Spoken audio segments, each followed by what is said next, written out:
दिए गए फिगर में ये पुली ये सस्पेंडेड है सीलिंग से और इस पुली के दो तरफ दो मासेस सस्पेंडेड है। ये मास m1 और ये मास m2। ये कहा गया है कि m1 is greater than m2। तो ये जो मास है ये नीचे की तरफ जाएगा और ये मास ऊपर की तरफ चढ़ेगा क्योंकि मास m1 m2 से बड़ा है। हमें यह पता लगाना है कि जो स्ट्रिंग पुली को सस्पेंड किए रखा है ये स्ट्रिंग, इसमें टेंशन कितना है और साथ ही साथ ये मास m1 और मास m2 में कितना एक्सीलरेशन क्रिएट होगा। यहां पर देखिए चूंकि m1 और m2 एक साथ बंधा हुआ है तो अगर m1 जो कि नीचे की तरफ जाएगा, अगर m1 इसे a एक्सीलरेशन मिलता है नीचे की तरफ तो m2 में भी उतना ही एक्सीलरेशन होगा ऊपर की तरफ। क्यों? क्योंकि ये दोनों एक स्ट्रिंग से बंधा हुआ है। अगर ये 1 सेंटीमीटर नीचे आएगा तो m2 को 1 सेंटीमीटर ऊपर चढ़ना है, तो दोनों का जो मोशन होगा एग्जैक्टली सेम होगा। तो दोनों का एक्सीलरेशन का मैग्नीट्यूड एग्जैक्टली सेम होगा, एक ऊपर चढ़ेगा तो दूसरा नीचे आएगा। अब देखते हैं मास m1 के लिए। इसके लिए हम फ्री बॉडी डायग्राम पता करेंगे, लेकिन उससे पहले देखिए क्या क्या यहां पर हो रहा है। सबसे पहले तो ये जो स्ट्रिंग है, ये स्ट्रिंग जो कि एक ही स्ट्रिंग है, ये स्ट्रिंग m1 मास को ऊपर की तरफ खींचेगा क्योंकि ये जो पूरा सिस्टम है, ये पूरा सिस्टम में ये m1 मास नीचे की तरफ जा रहा है और m2 मास ऊपर की तरफ चढ़ रहा है। तो m1 मास जो नीचे की तरफ जाएगा ड्यू टू ग्रेविटी, इस पे जो ग्रेविटी एक्ट करेगा, फोर्स ऑफ ग्रेविटी, वो नीचे की तरफ एक्ट करेगा, लेकिन ये स्ट्रिंग उसे उस एक्सीलरेशन से नीचे की तरफ गिरने नहीं देगा। अगर ये बंधा हुआ नहीं होता तो ये नीचे की तरफ गिरता। किस एक्सीलरेशन से? जी से। लेकिन चूंकि ये बंधा हुआ है तो ये जो ऑब्जेक्ट है ये स्ट्रिंग से, थ्रू द स्ट्रिंग, इस ऑब्जेक्ट को थोड़ा ऊपर की तरफ खींचेगा, जिसके कारण इसे उतना एक्सीलरेशन नहीं मिलेगा। तो चलिए मान लेते हैं ये स्ट्रिंग T टेंशन से इस ऑब्जेक्ट को, m1 मास के ऑब्जेक्ट को ऊपर की तरफ खींच रहा है। तो चूंकि ये एक ही स्ट्रिंग है, ये जो पूरा स्ट्रिंग है ये एक ही स्ट्रिंग है, तो उतना ही टेंशन से m2 मास को भी ये स्ट्रिंग ऊपर की तरफ खींचेगा, तो टेंशन T। अब यही टेंशन T इस साइड से, दाहिनी ओर से पुली को नीचे की तरफ खींचेगा और बाईं ओर से भी एग्जैक्टली उसी टेंशन से पुली को नीचे की तरफ खींचेगा। तो ये जो स्ट्रिंग है, जो स्ट्रिंग इस पुली को सस्पेंड कर रखा है, इस स्ट्रिंग में कितना टेंशन क्रिएट होगा? इस स्ट्रिंग में देखिए ये जो पुली है, इस पुली पे नीचे की तरफ 2T टेंशन एक्ट कर रहा है या फिर 2T फोर्स एक्ट कर रहा है, पर यह पुली नीचे की तरफ मूव नहीं कर रहा। इसका मतलब ये जो स्ट्रिंग है, जो स्ट्रिंग पुली को सस्पेंड कर रखा है, ये पुली को ऊपर की तरफ खींच रहा है। तो ये कितने टेंशन से ऊपर की तरफ खींचेगा? एक्सीलरेशन 0 है, इसका मतलब जो नेट फोर्स है उसे 0 होना है। तो पुली पे नीचे की तरफ जो फोर्स है T plus T is equal to 2T, तो ये स्ट्रिंग इसे ऊपर की तरफ पुल करेगा 2T टेंशन से, तब जाके ये इक्विलिब्रियम में रहेगा, ये मूव नहीं करेगा। तो अगर हम किसी तरह से टेंशन T पता कर ले तो हम इस स्ट्रिंग में, जो स्ट्रिंग इस पुली को सस्पेंड कर रखा है, इस स्ट्रिंग में क्रिएटेड टेंशन पता कर सकते हैं, जो कि बराबर है 2T के। तो सबसे पहले हम फ्री बॉडी डायग्राम बनाएंगे पहले मास के लिए। ये जो पहला मास है m1, इसके लिए फ्री बॉडी डायग्राम हम बनाएंगे। तो ये रहा m1 मास, इस पे नीचे की तरफ ग्रेविटी एक्ट कर रहा है और ऊपर की तरफ इसमें एक्ट कर रहा है टेंशन। सो T ऊपर की तरफ और नीचे की तरफ ग्रेविटी अर्थात ग्रेविटेशनल फोर्स, ये कितना होगा? ये होगा इसका मास जो कि है m1 into acceleration due to gravity g। और साथ ही साथ देखिए ये जो ऑब्जेक्ट है ये a एक्सीलरेशन से नीचे की तरफ मूव कर रहा है, तो इसमें नीचे की तरफ एक एक्सीलरेशन है a। तो इससे हम इक्वेशन बना सकते हैं कि नेट फोर्स नीचे की तरफ जो कि है m1g minus t, that should be equal to इसका मास जो कि है m1 इनटू इस पे क्रिएट हुआ एक्सीलरेशन जो कि है a। अब जो दूसरा ऑब्जेक्ट है अर्थात जिसका मास m2 है, उसके लिए अगर हम फ्री बॉडी डायग्राम ड्रॉ करें तो ये m2 मास का ऑब्जेक्ट, इस पे जो ग्रेविटी एक्ट करेगा वो होगा m2g नीचे की तरफ, और इसे भी टेंशन T ऊपर की तरफ खींच रहा है।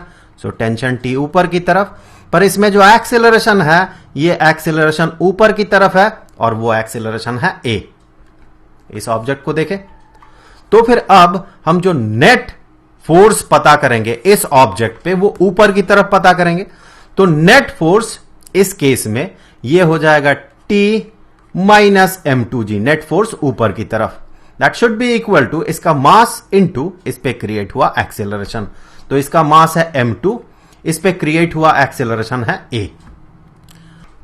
अब हम क्या करेंगे, एक्सेलरेशन पता कर लेंगे सबसे पहले, उसके बाद उस एक्सीलरेशन का वैल्यू किसी भी इक्वेशन में पुट करेंगे तो हमें टेंशन का वैल्यू पता चल जाएगा। तो एक्सीलरेशन पता करने के लिए हमें क्या करना होगा, इस इक्वेशन से या फिर इस इक्वेशन से, किसी भी इक्वेशन से, किसी एक इक्वेशन से टी का जो इक्वेशन बनेगा उसे हम डिराइव कर लेंगे और उस एक्सप्रेशन को यहां पर टी के जगह सब्सटीट्यूट कर देंगे। तो अगर पहले इक्वेशन से हम टी का वैल्यू पता करते हैं तो ये T is equal to m1g minus m1a। इस वैल्यू को अगर हम यहां पर सब्सटीट्यूट करते हैं तो हमें क्या मिलेगा, देखें, इससे आगे t के जगह ये वाला वैल्यू अगर हम सब्सटीट्यूट करते हैं तो m1g माइनस m1a, ये तो हो गया t। अब ये minus m2g is equal to m2a। हमें क्या पता लगाना है, a। तो जो भी एक्सप्रेशंस है जिनमें कि a है उसे एक तरफ रखते हैं, इस m1a को ले जाते हैं इधर, तो ये बन जाएगा प्लस m1a। तो हम कह सकते हैं m1g minus m2g is equal to m2a plus m1a। इससे आगे अगर हम रिफ्रेज करते हैं, इसे पहले लिख रहे हैं क्योंकि हमें a के लिए इक्वेशन बनाना है, तो हम कहेंगे a into m1 plus m2 is equal to g into m1 minus m2। तो इससे आगे हम कहेंगे कि a is equal to g into m1 minus m2 divided by m1 plus m2। इसका मतलब जो एक्सीलरेशन क्रिएट होगा इस पूरे सिस्टम ऑफ मासेस में वो एक्सीलरेशन होगा इतना।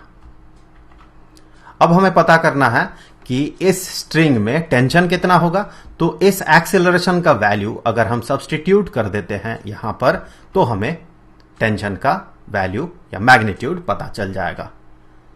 तो चलिए इस इक्वेशन को फिर से लिखते हैं। इस इक्वेशन को जब हम फिर से लिखेंगे तो T is equal to m1g minus m1a। इससे आगे ये बन जाएगा m1g minus m1 into a के जगह ये expression, so g into m1 minus m2 divided by m1 plus m2। सो ये बनेगा m1g, इसे अगर हम कॉमन आउट करते हैं तो 1 minus m1 minus m2 divided by m1 plus m2। इससे आगे बढ़ते हुए हम कहेंगे ये बराबर है m1g into m1 plus m2 minus ये term m1 minus m2, m1 minus m2 divided by m1 plus m2 is equal to m1g into m1 plus m2 minus m1 and minus negative m2, so plus m2 divided by m1 plus m2। यहां से देखें ये plus m1 और minus m1 cancel out हो जाएगा और ये बनेगा m1g into 2 into m2 divided by m1 plus m2। तो इसी को हम कुछ ऐसे लिख सकते हैं 2 into m1 into m2 divided by m1 plus m2 into g। तो ये होगा टेंशन T जो कि नीचे वाले स्ट्रिंग में एक्ट कर रहा है, ये टेंशन। पर जो ऊपर वाला स्ट्रिंग है जो कि इस पुली को सस्पेंड कर रखा है, इसमें जो टेंशन है ये 2T है। तो हम कहेंगे वो टेंशन 2T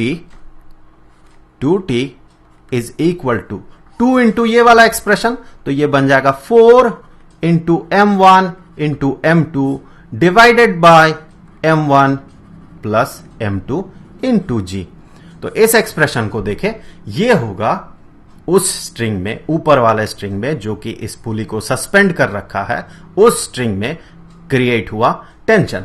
लेकिन अगर हम प्राइम ऑफ एसआई देखते हैं इसे, हमें ये अपीयर कर सकता है कि ये जो स्ट्रिंग है ये एक पुली को, जो कि मासलेस हम कंसीडर करते हैं, एक मासलेस पुली को और दो मासेस को m1 और m2 दो मासेस को सस्पेंड कर रखा है। तो इसमें टेंशन कितना होना चाहिए? तो हमें यह लग सकता है कि चूंकि इस स्ट्रिंग से सस्पेंडेड है m1 और m2 मास, तो इसमें जो टेंशन होगा इस स्ट्रिंग पे वो टेंशन होना चाहिए m1 प्लस m2 इंटू जी। ऐसा हमें लग सकता है, लेकिन ऐसा नहीं होता है।